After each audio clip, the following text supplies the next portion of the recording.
Honeyface, I'd like to wrap you up, take you home, and spread you on my waffle. Yee-haw! It's Rebooty and the Beast, a podcast in 2 parts. I'm Ann Burke. And I'm Matt Molinaro. And in the first episode, we review an original piece of media. And in the following episodes, we discuss the reboot. That's right. And this is the first in the series, for sure. Yep, it is. I mean, your quote pretty much says it all. Thank you. We could probably just end the episode there because that was the best part of Ocean's 11, 1960. Ocean's 11, 1960. That's what we're doing. The Ocean's 11 here. We're just going to do 1960 in the reboot. We're not going to go crazy with the 13 and the 12, but no. This was new for me, this one. Yes, me too. I didn't realize Ocean's 11 was rebooted. I thought the one that came out with like George Clooney was the original. Yeah, I did know it was rebooted, but I really knew very little about that's about as far as I knew. You know, I knew that the Rat Pack was in the original. Listen, I think that's where our knowledge level should have stayed, if I'm being honest. I think with a lot of old media, that really could just be a photograph, you know, in your mind. It doesn't need to have the movement and the sound with it. Because there was this comedian, Matt, and this applies to this. You're implying that there was movement in this movie. I mean physical movement of bodies. On the most literal, granular sense, movement. All right. There was a comedian, Paula Poundstone, in the 90s who had a joke about an actress who she thought was not a great actress, but was very pretty, but not a great actress. And she said that when she would criticize her, her friends would say, well, she's beautiful. She's very pretty. And she said, well, I agree she's beautiful, but can't we just have a little picture of her in the corner of the screen? Does she have to try to move and talk like that? And I think for some of these older movies, we could just keep it as a picture. Keep it as a picture, like, oh, look, Ocean's 11 was a reboot. Here's a picture of Sammy Davis Jr. and Frank Sinatra having a laugh. Yeah. Must have been a fun jaunt. So this was 1960, and do you have the little summary for it? I do. So the summary is: Danny Ocean gathers a group of his World War II compatriots to pull off the ultimate Las Vegas heist. Together, the 11 friends plan to rob 5 Las Vegas casinos in one night. That's right. Sounds fun when you read it that way. It sounds fun. You know, and how are you as a movie watcher with... Let's start with this before we get right in. I'm just curious to set a baseline. Sure. This type of movie, not necessarily this, 1960s age, but just this genre of movie. What is this, like heist, action-y vibes? What is your general idea of these movies before going into this? You know, I'm all for heist type stuff. Like, I think heists can be really fun and really clever and like well thought out, and then like they run into trouble and this happens instead, and like so it's a high stakes type of storyline. And so I think that can be really fun and interesting. Like, I really liked I forget what it was called, the Viola Davis, when it was all women doing a heist. Oh, was that with, Jennifer Lopez? No, not Jennifer Lopez. I was thinking of the one where they were all You were hustlers. thinking Hustlers. Yeah. No, I forget what this one was called, but it was good. And it was like, assembling the female crew, and we were like doing a heist and all of that. So this, Widows. And I also, Widows. What was it? Widows. Thank you. There we go, sorry. And I also like things from the 1960s. Like, I loved Bewitched. I loved I Dream of Jeannie. Like, I really like stuff from that era. It can be really just like charming and pretty. And so I was like, okay, a charming 1960s heist movie. This sounds like it. And I looked at the cast and I was like, these are some stars. So this is probably going to be pretty good.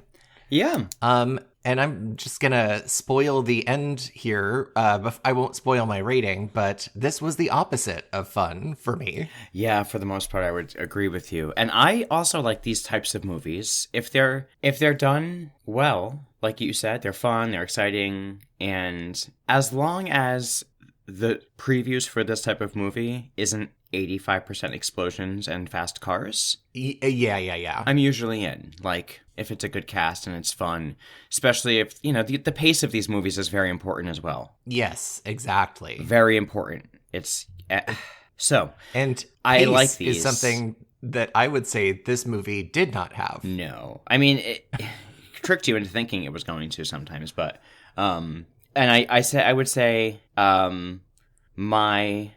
like 19. I love this vibe of time for certain things like architecture, fashion, in certain ways. Just I understand the constricture of the fashion, but like, you know what I mean. I just like the vibe of some of it. Yeah. But as with a lot of like 1960s, the only movies from the 1960s I've really gone back and watched like this would have been like the musicals. Oh, and some of those are challenging, but you know, they're just challenging in their own way. So I was bewitched, bewildered. What is that song? Doesn't matter. Shit. There's 3 words. It's bewitched, something, and bewildered. Yeah. Bewitched, something, and Befuddled. befuddled. Is it? Yeah, I think it's befuddled. Never Well, why done don't this. why don't you look it up while I start us off with the very first scene? Bothered, and yes. Bothered, of course. Okay. Yes, I would say I was bothered and bewildered. I definitely was not bewitched while watching this movie. No. All right. So I'm just going to say something off the top, which is there are like 13 men in this movie. You need to know who about 3 of them are. Yes. Yes. The rest are unimportant, indistinguishable, and interchangeable. Yes. Agreed. So They dress the same. They walk the same. They have Same the same haircut. haircut. Literally, they could be mannequins. yes, correct.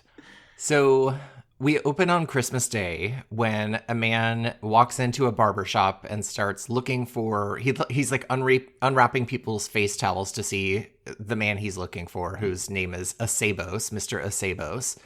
And we learned that they've like concocted some sort of scheme and they're trying to get Jimmy Foster and essentially Frank Sinatra and Dean Martin. I'm just going to call them Frank Sinatra and Dean Martin for the rest of the movie. Yeah, it's Jimmy Foster and Danny Ocean, but Yeah, we can go with Frank Sinatra and Dean Martin.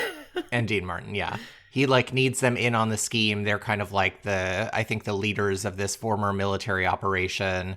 And he's like, I'm just going to say it.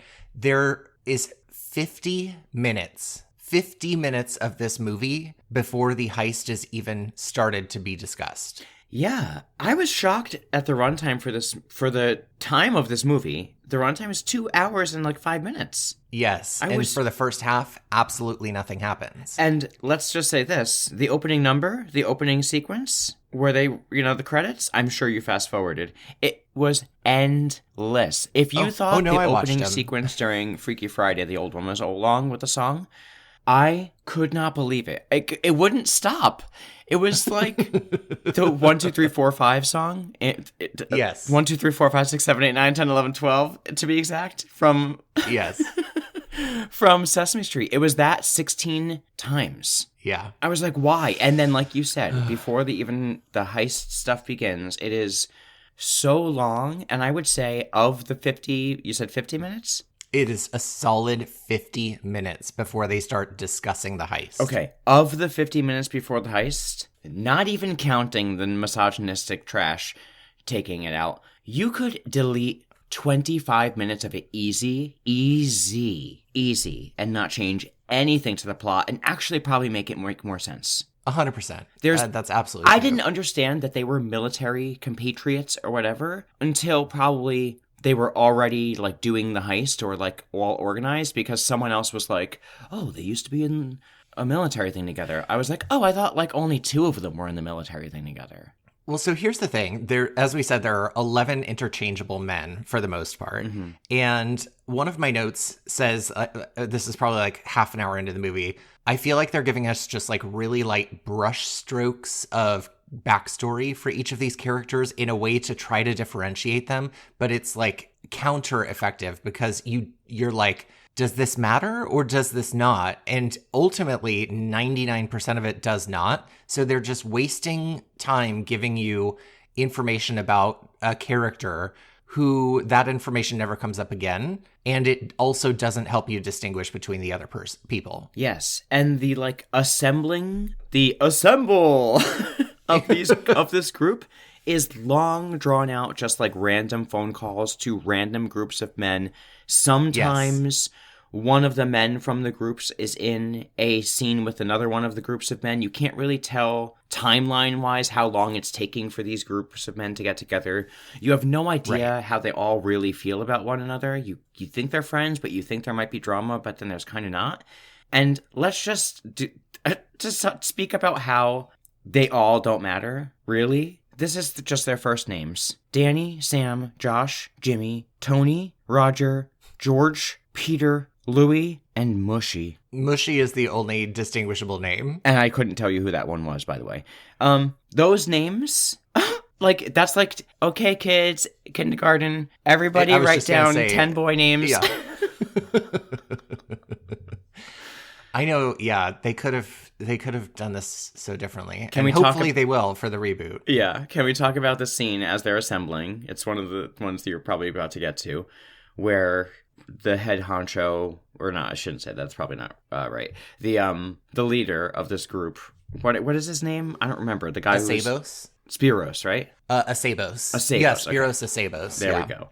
That gentleman, who's, he's kind of funny, actually. His character is the biggest comic relief of the movie. Which, I'm sorry, if you're gonna... it just irritated me that, the so-called idea man behind this, super dangerous money heist is also the butt of every joke for these men. Mm-hmm. It doesn't convey any amount of respect for his planning or ideas. No. It's really weird that he's, in charge of things, but then they're constantly, belittling him. Yeah, the relationship is like Alvin and the Chipmunks and Dave. Yes. It's very strange. They're they play pranks on him with the sound effects that you'd hear in Alvin and the Chipmunks. Yeah. Sorry. Go ahead, though. Me? Yeah, you were going to say a scene. Oh, right. So he calls, I think it's Frank Sinatra, and he interrupts him and one of the other guys getting massaged by a couple of gals. Yes. Couple of gal Fridays. Yes. And in between massaging them, when they aren't just having their hands on them and fawning over them. By the way, they were instructed, I'm sure, eye contact, your eyes are to be on these men at all times in the scene. Yes. Just follow them around the room as they interact with each other. And when they stop massaging them, they grab out a nail file and sit back and wait for them to return to be massaged until one of them goes, "Beat it, girls, time for your nap." Man. So I would like to propose that we shift our discussion to the moment where they actually gather, and let's start there. But are there moments that you want to discuss leading up to that finally everybody in the group is together? Yes. There's a scene where, let's see, we kind of learn what everyone's role is. There's an electrician, there's a getaway driver, there's 5 people who just work at the 5 hotels that they're going to hit up. That's the whole plan. The plan is they're going to rob the 5 hotels on New Year's Eve. And this is strange to me, too. Does this make sense to you? They timed how long it takes to sing Auld Lang Syne. Yes. And then they said, after that, we're going to cut the lights. We're going to have this whole elaborate system where it's going to spring open all the rooms. We're going to have, you're going to spray black light spray that we could see in the dark with our fancy glasses, and we're going to get all the money and get out of there within a minute and 28 seconds. Why did they need to time how long Auld Lang Syne played to time that? I don't really understand what the whole thing was. I don't know either. It made no sense. They could have gone from the stroke of midnight. So all this stuff is to be timed on midnight, so they're doing this all on. And so, yeah, 5 of the guys just work at the hotel, and they are all interchangeable. There was a fun scene with an old lady in a dog salon. Oh, yeah. Arguing with them, so I enjoyed that. And there's a strange scene where they go to a a girls type place, which you think is going to be a strip club or something, but it's a lady walking around with a snake, looking incredibly uncomfortable to have a snake on her shoulders, by the way. Yes. Just strangely walking around with a snake. Every scene, by the way, there's, whether it's just talking casually, there might as well be 16 dancing women in the background on some sort of random stage. Yes. Let's see. We go down to the lady with the snake. That's the scene where I get, honey face, I'd like to wrap you up and take you home and spread you on my waffles. Oh, that's right. Because then the next performer after the lady with the snake is one of the 11's wife. And I think Correct, his story yeah. is like, oh, my wife has to work here to pay the bills because he was in, is he the one that was in prison? I don't know. One of them was in prison and he got out of prison and he's supposed to redeem his family life, and I think that's his. But basically there's a big fight in that scene too, where all the guys just start punching each other. Yes. For like correct. a while. And that's what convinces him to join the team. Yeah. That doesn't convince you, what will? Yeah. The guy gets out of prison, meets his son, and is like, "Hi, sir. Hi, Dad." And they do this whole thing where like he redeems his entire storyline in one scene because he like tells his kid he's going to take him to a football game. Right. So now he's a good dad. And also, it's probably mom's fault. Like small plot twist, he has some sort of heart condition, which is very which vague. does end up coming up later in the movie. A very vague heart condition. Yes. Something is wrong, doctor. Give it to me straight. And then we just fade out on music. Yes, and they have an X-ray that's sort of just there. Let's see. I should also say that Frank Sinatra has a wife and a mistress. The wife is kind of estranged from him, but they're still in love with each other, but she wants a different style of life from his like gambling life. Meanwhile, his mistress, he's kind of like told her like, it's over, leave me alone. And that does come back later in the movie. Yes, his wife is Angie Dickinson, I think. When I was looking at the cast list before the movie started, I saw Angie Dickinson, and I immediately thought of Janice Dickinson, oh my God. America's Next Top Model, and I was like, holy shit, she's in this? Oh my God. I would die. I would literally die. That would be something. She could have played Adele. Adele is the other woman. Yeah. Yeah, the whole way here I made a list of what this is what women do in this movie. Okay, here's the list. They dance, for sure. They drink quite a bit. They seduce men. They steal them from their wives. They fawn over them at all times. Yes. Throw fits and tantrums. Correct. And items across the room.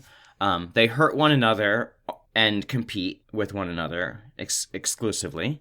They clean and they massage. Yeah. And they wait. The women in this movie are literally just props and set dressing. It's terrible. The most important character they have is Danny Ocean's wife, who her empowerment moment is the mistress calls her to expose Danny because he's being a total pig. And she says, "You think I don't know what he does? Get real." Like, hangs up on her. And is like, pats herself on the back. And she's like, that's it. Yeah. Great. One other thing we should mention before we get to the actual heist. Again, we're recapping over an hour's worth of really boring scenes. One of the 11 calls his mom for money because his mom is rich or whatever, and he just doesn't like being like on her purse strings anymore, basically. So he like goes to get money from her, and we learn that she is engaged to a new man who, by the way, is the actor Cesar Romero, who was the first person to play Joker in the Batman TV series with Adam West. Oh, I knew he looked familiar. And he kind of like sees something a little strange with the 11 kid, but that'll come up again later for absolutely no reason, but it will come up again later. Yeah. Yes. Okay. So let's talk about the plan. Yes, they all get together. They're all in a hotel, I guess. I think it's actually at Spiros Acerbos's house first before they go to Vegas. Oh, okay. Okay. Basically, somebody lays out a handkerchief with the 5 casinos they're going to rob. They're going to do it simultaneously.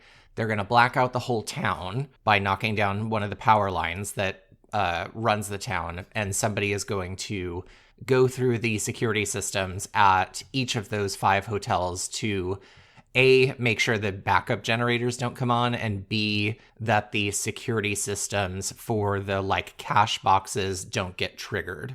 And they've like got a 15-minute window to pull this all off. Seems very risky to me. It does. But it's important that they do this one last heist because there's really no reason. It's kind of like relive our glory days, I guess, is the idea. Yeah. Like none of them seem to be struggling.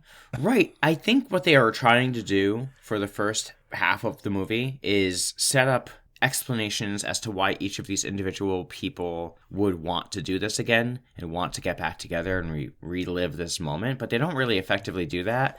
They're all kind of like... when they all have their moments when they put the sad music on when we're trying to hear about like what their struggle is, other than the one who's dying, who, by the way, doesn't have the best story arc either because he's also the one who, like, you know, doesn't know his kid at all. All their problems are so pitiful. Like, so not a problem. It's so, like, first world problems. Like, I'm too rich. I get too much. Literally. I try too hard. Too many women are in love with me. Yeah, I'm too invested in them. I can't get them out of my head. And I really need to rob this casino because of it. I'm Tom bored. I haven't done something big in a while. I haven't felt important. It's like all like so pitiful. And I read, this is a piece of trivia that might explain a lot. Most of the movie, or I should say significant parts of the movie, were ad-libbed because the actors in the leading roles knew each other so well they decided to improvise the dialogue because they thought it would be as good or better than the script. Okay? So a bunch of guys were like, we're fine, we're buddies. We got this. People are gonna love us. I also have to say, it's like when when people that are terrible are like, we would be best. We have the best TV show if people followed us. Yes. I also have to say there's probably there's at least 4, I think, different like 3 or 4 minute scenes of each member of the Rat Pack just singing. Oh, yes. I wish there was more of Sammy Davis Jr. singing and because I like American Songbook or whatever you want to call it music. Yeah. I like that, and I like these gentlemen's voices. Dean Martin sang Ain't That a Kick in the Head twice. Like 5 times in this movie. Like, every time he was singing, I was like, oh, the first time he sang it, I was like, oh, ain't that a kick in the head? And then he sang again in another scene, totally unrelated, and he was singing it again. And I was like, oh, okay. And then another time. At no point did any of this, like, move the plot forward, though. So this whole movie felt like one big circle jerk of the Rat Pack being like, you know what would be fun? Let's do a movie together. Yes. We'll just ad-lib it. We'll sing in some of it, and people will love it. I wonder what movies, this was like studio days where things were a little different. I wonder how this was put together. I wonder if this was like one of those things where it's like, let's put these guys in a movie together. People are going to love it. Yeah. You know? All right. So they're in Vegas. They're preparing for the heist, which involves... Oh my God. Okay, so let me describe to you the preparation. So there's people walking around casing each of the casinos. There's somebody spraying infrared paint on like certain doors and things like that, presumably so that they can find their way out of the casino in the dark. Somebody's messing with the backup alarm systems. And we literally see what I just described takes 5 minutes, and we see that exact same sequence of events at each of the 5 casinos. So there is 25 minutes of repeated action. 25 minutes. No dialogue. No dialogue. All that kind of music that's like, like Dragnet. You feel like you're watching cutscenes, a super cut of every cutscene out of Dragnet or like a Dragnet from the 1960s.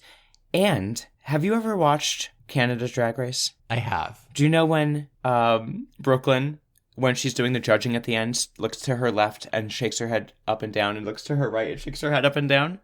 Oh, yeah, the psychic communication between the judges. Yes. That is what in every of these 5-minute scenes, These expert spy type guys who are like really trying to be discreet are all dressed to the nines, and literally their whole strategy of like sneaking around, the reason they need 11 of them, I guess, is one of them will walk to one area and kind of like look in a direction, and then someone across the room will see him and then it'll be his signal to walk in another area, and then someone else will look to the other one. But they like make such severe eye contact with each other every time they see one another. Yes. For so long throughout this 25 minutes that it's like everyone sees you. Everyone. Yeah. It was interesting, I will say this. This is something I liked about the movie. Okay. It was so cool to see Las Vegas in 1959 or 1960. Yes, it's so different. It's insane, because that must have been the glitziest, craziest, like, opulent lights and everything. And when you see what it looked like then compared to what it is now, it is... Yeah, it's bonkers. That is the word. It is bonkers. And it's just so... There's something about the art style of that time that just is a feeling that I like. Yeah. The fonts they used and everything... But it was just so cool, and I loved the setting. The sets were great. The wallpaper, like all that kind of stuff, really took me there. So yeah, that's what kept me through this movie delighted through the madness. Because there's also a random scene during this heist stuff, before the prep stuff, where they just randomly have a conversation about repealing women's right to vote. Oh, yeah. They fully say, what are they going to do with the money? And one of them says that he's going to repeal the 14th and 20th Amendment and turn women into slaves. Yeah. They have this conversation, by the way, with Sammy Davis Jr. next to them. Right next to them. And then they're all laughing about it. Mm-hmm. So there you go. Isn't that fun? What a blast. Oh, my God. Okay. They do the 25-minute heist prep. We see them, the one comment I'll say about this, then we can move on. Okay. Is the infrared paint thing. I don't know what the technology was back then or what people did, but the whole concept that they need to put infrared paint on the doorknobs of the room so that in the dark they know where to go or whatever. Yeah. They could just spray a dot on the doorknob or the little things. They make these people spray infrared paint on the doorknobs the way they made tweens do the Disney Channel ears in the corner of the screen. Yes. Why? Oh, all right. Like a bowling alley. It looked like a laser tag place when that little lights went down. It did. Okay, then we can move on. Nobody in this movie seems to be concerned with fingerprints, which I'm pretty sure fingerprints are a thing at this point. Right. So, hey. Anyway. All right. So Sammy Davis Jr. bombs the power line, or sets the bomb on the power line. Mm-hmm. Meanwhile, we learn that the rich boy's mom and future stepdad, Cesar Romero, are in Vegas as well, which ends up being a plot device, sort of. Because they think he's skiing. Yes. And then the power line explodes, the lights go out. By the way, the scene of the explosion of the power line going down looked like a Godzilla movie set. Oh my God. It was a diorama. It was definitely a diorama. And then the whole process of them robbing the safes is really weird because two of them are at each casino. So they rush in.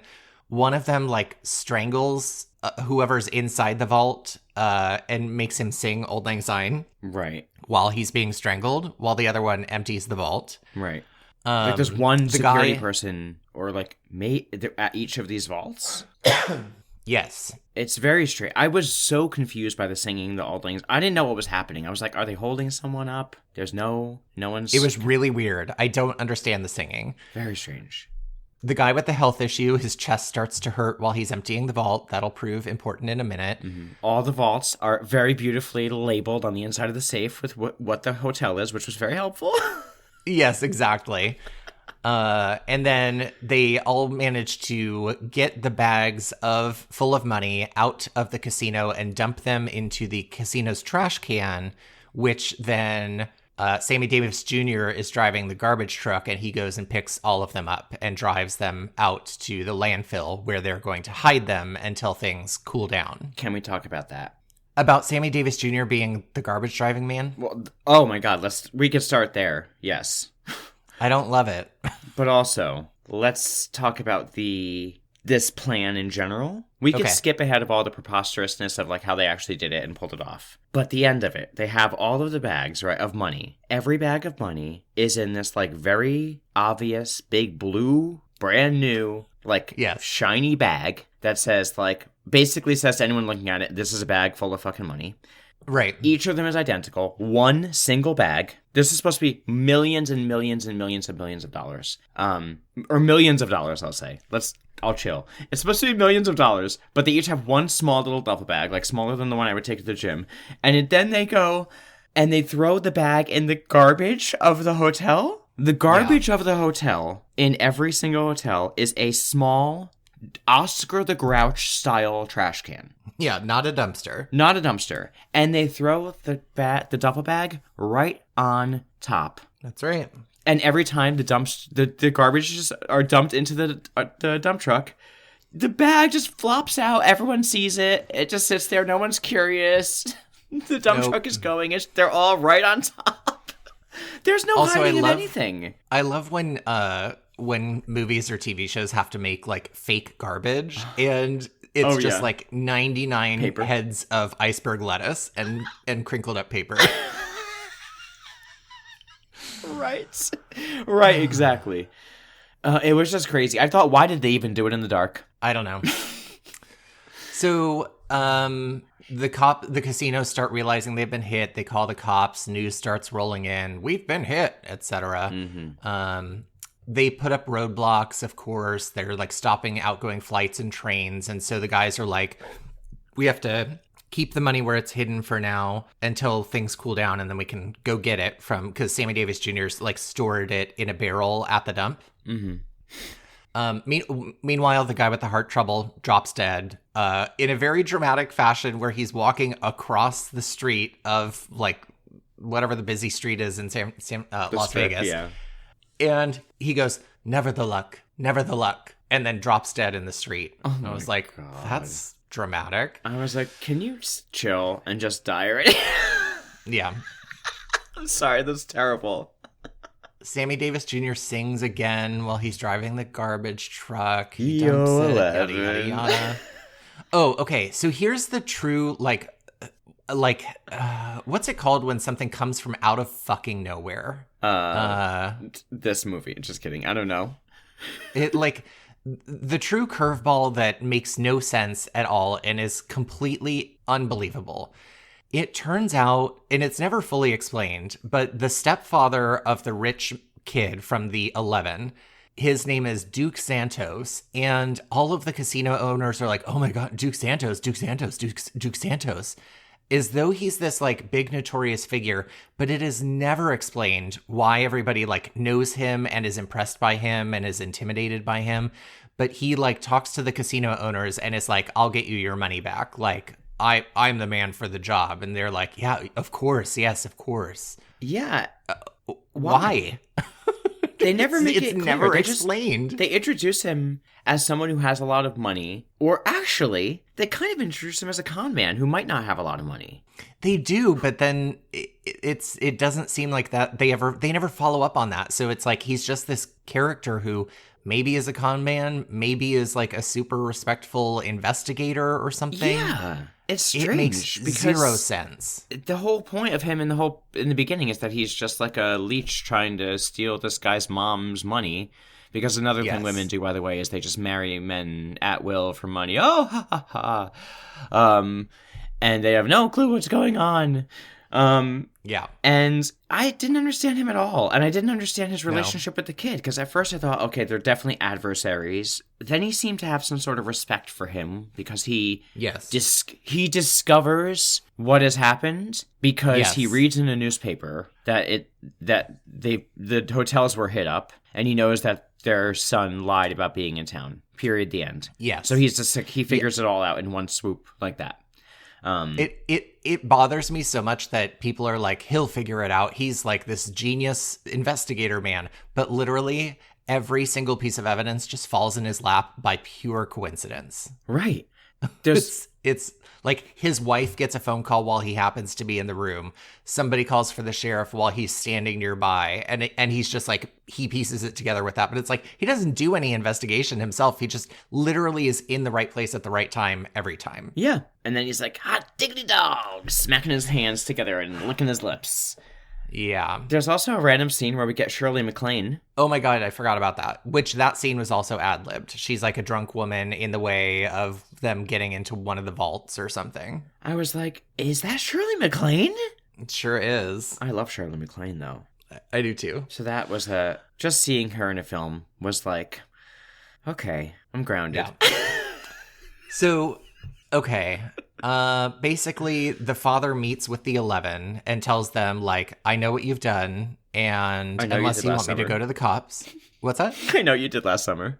I know what you did last summer, and unless you give me 50% of the money, I'm going to go to the cops. I'd be like, no. Yeah. No. But they're like, oh no, we have to do it now. He has zero evidence. He has this part of the movie where he confronts them, or anyone is confronted, they just immediately confess. There's no effort to even... They could just be like, what are you talking about? Yeah. But every single time they're like, how do you know? Yeah. These are experts. That was the whole point of this. Yeah.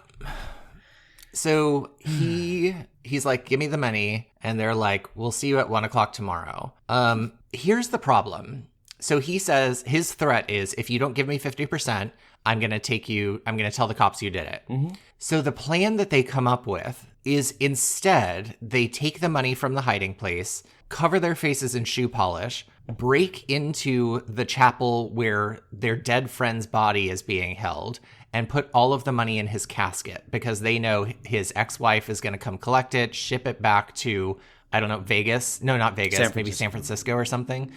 And then they'll, I guess, get it there. Coffin rob him when he gets to San Francisco. That's somehow the plan to get around the threat of not giving a cut to the stepdad. It doesn't make any sense. It makes no sense because he could just still turn them in. Yes, exactly. That doesn't change the threat. Right. It just and then prolongs him getting the money. Exactly. Then the movie comes to possibly one of the most unsatisfying conclusions you could imagine because the wife shows up. Instead of shipping his body to San Francisco, she's decided to bury him at Vegas. So all of the guys, the 11, show up to the funeral and they suddenly start saying, what's that noise? What's that noise? Which I didn't hear any noise on the TV, so I had no idea what they were talking about. And then somebody tells them the deceased is being cremated.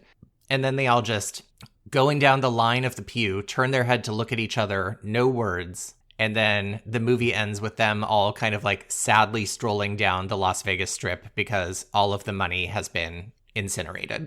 Yes. And that's the end of the movie. There is some resolution. $10,000 of the money did go to the widow of the guy who died. And that's his true. Son. That's nice. So this, okay. Which, by the way, if they spend $1 of it, I mean, it's tracked back to the hotel and their lives are ruined. Yeah. But anyway. So 2 pieces of trivia that I think are worth mentioning. One is that this film was mostly filmed like super early in the morning, like right before sunrise, because the Rat Pack, most of them had shows in Las Vegas that they would perform at night. And so like most of the shows would like wrap up around midnight and then they'd have to like get ready for the filming and then like set it up to start filming at like dawn, basically, which sounds like a nightmare. And then, of course, this movie was pre-desegregation. And so Sammy Davis Jr. was initially forced to stay at a quote-unquote colored-only hotel during filming because major hotels wouldn't allow him to stay until it sounds like Frank Sinatra and Dean Martin like bullied the owners of the hotels and finally got them to let Sammy Davis Jr. stay at the hotel with them. Well, that's good. Yeah. Because, racism was rampant in the movie for black folks and Asian folks. And, I mean, sexism beyond. I mean, I didn't not expect that, 1960, but just so random, like, placed in for no particular reason for this type of movie. Yeah. Always. But, Yeah, I mean, that's a plus. Trivia wise, I think I mentioned my main piece of trivia. I did think one thing that was kind of cute was at the end when they're walking out. If you notice, the marquee behind them has their actual names on it, Uh-huh. like credits instead of Yeah, like yeah, yeah. the actors' names, which I thought was kind of fun. Because I Yeah. kept looking at the marquees throughout the movie to see if they were real people from that time, and they were. So I wonder if they just, were whoever was performing there that that night or whatever. Um, and was there any other trivia I had? I need to read a quote, a movie review quote from when it came out because it perfectly encapsulates my feelings on the movie. Oh, I can't wait. So this reviewer described it as an overlong, intermittently amusing picture full of surface effects and private jokes. Despite the director's efforts, the first third tends to drag, due mainly to desultory characterization, but when the raid begins, both situations and dialogue improve considerably. I would argue with that last part of that, but I just loved the overlong, intermittently amusing picture as the description of it. Oh my god. Can I tell you what my favorite part of the movie was? The end, when it was over? I did like some of the songs, maybe the first time I heard them. But I did like the church in the movie had this clock on it on the front of it with this pendulum that swung. Oh yeah. Uh-huh. And it was like lit up. It was very creepy and bizarre. And Davey and I both noticed it. Poor Davey watching this. And I was like, ooh, that's really cool. That's very like, I wonder if that's a real thing. And then I read that was just added for the movie. And I was like, they just should have just left it. Yeah. That was my favorite part of the movie. I was going to say a clock pendulum was your favorite part of this movie. So here we go. Okay, tell me the ratings. All right. We have IMDb 6.5. Okay. The Rotten Tomatoes tomato meter 47%. Okay. And the audience popcorn meter is 81%. Wow. Okay. Wow indeed. I know my score. What's yours? I'm giving it a 2. Oh, okay. Solid 2.0. A solid 2.0, which is, I think, far and away the lowest rating I've given anything. I think next Karate Kid, I gave a 5, which is my second lowest rating. But here's the thing. The next Karate Kid was bad. This movie was just fucking boring. Yeah. Like, nothing interesting happened. So that's why I'm giving it a 2. I would say, what was my lowest rating? You gave a 4.6 to 2023 Nosferatu. Oh, wait, you gave a 3. Oh, no, you gave a 3.5 to 2023 Nosferatu, which I gave a 9. 3.4 for the next Karate Kid. Yeah, okay. So 3.4 for the next Karate Kid was your lowest. I'll give this honestly, I'm going to match you. I'll give it a 2.0. All right. Honestly, I liked far lowest rating. Huh? Our by far lowest rating combined. Yeah, that's easy. I knew it was going to be my lowest rating so far. I just didn't know how much lower. I did like I said, the kind of sweeping music in the background took me there. That symphonic sort of orchestra. Yeah. American songbook music. I like that. I liked seeing the actors at first. Sure. Like, oh, Frank Sinatra. Oh, Sammy Davis Jr. And that was kind of cool. I loved seeing Shirley MacLaine. Yeah. Red Skelton, I only know him from old game shows back in the day. Yeah. Like, he made like a cameo, and I know he's kind of wild. I don't know. I felt like that kind of thing, and I liked the vibe of the time period, and I loved seeing Vegas back in the 60s and a bowling alley in the 60s. That was wild too. Yeah. The bowling alley was crazy. It had wooden. That was crazy. Okay, so see, that was exciting to me. So that's the 2 points there. Yeah. I'm assuming that we're both calling this a beast. Oh, a beast for sure. Okay. Without a doubt. For next week, have you seen Ocean's 11, the reboot? I have not, and so I know you were about to ask me, like, what do you hope changes? And to be completely frank, I hope almost everything. Ooh, okay. Is there anything you want to stay the same? Anything from this that you liked? What do you like the plot line if it was done correctly? Do you like the idea of like a group of people getting together and doing a heist? Are you willing to give it another chance? I think the idea of like a group of friends with specialized skills trying to pull off a heist, like that has definitely potential as a storyline. I need a little bit more interesting characters. I think I need fewer than 11 of them. If we're going to give, like, either we need just 5 total people, or we need 5 main characters who like have a friend who works at the casino, but we don't hear anything about their backstory at all ever. Like, you cannot give me 11 characters with like brush strokes of characterization. Like, I need some actual stakes for these people. Okay, well, spoiler alert, the next movie is still called Ocean's 11. I know. I'm just kidding. I have seen, I think it's 2001, so next week we'll be doing 2001's Ocean 11. And quick shout out, this was a recommendation, Ocean's 11 as a reboot, from my brother. I don't know what his thoughts are about the original or the reboot, really, but shout out to Sammy for recommending Ocean's 11. I have seen the new one, but it's been probably since around high school, so okay. I don't really remember I remember the broad strokes. I did not see any of the sequels, and I saw it in the movie theater. I know that. Is one of the 11 a woman, or do they not even do that until they do like 12? No, they do. I believe one of the women is... I believe one of the 11 is Julia Roberts. Okay. All and right. I'm I know already that more Catherine excited. Zeta-Jones plays a role in the movie, but I don't know if she's one of the 11 or not. Okay. All right. So there's that. I know it's better. I know that much for sure. So I'm excited to see. Yeah. I hope it's a lot better. And, since I don't remember much, I kind of agree with you. It could be a fun concept, but yes, the pacing is the biggest thing for me. Like you said, there was 25 minutes with no dialogue, and that's supposed to be that is supposed to be the fun, exciting build-up part that you're waiting for. Totally. And it was so fucking dull. I couldn't believe how long it went on for. So, so better pacing in addition to what you said. So we'll see what happens. Well, listeners, I know that your phone is either in your hands or within your reach, so grab it right now. Head on over to whatever podcast app you're using to listen to us, and please subscribe. And while you're there, please rate and review, because that helps other people find our show. Please, please, please. That's right. And the next best way anyone can find our show is for word of mouth. So get that phone in your hand again.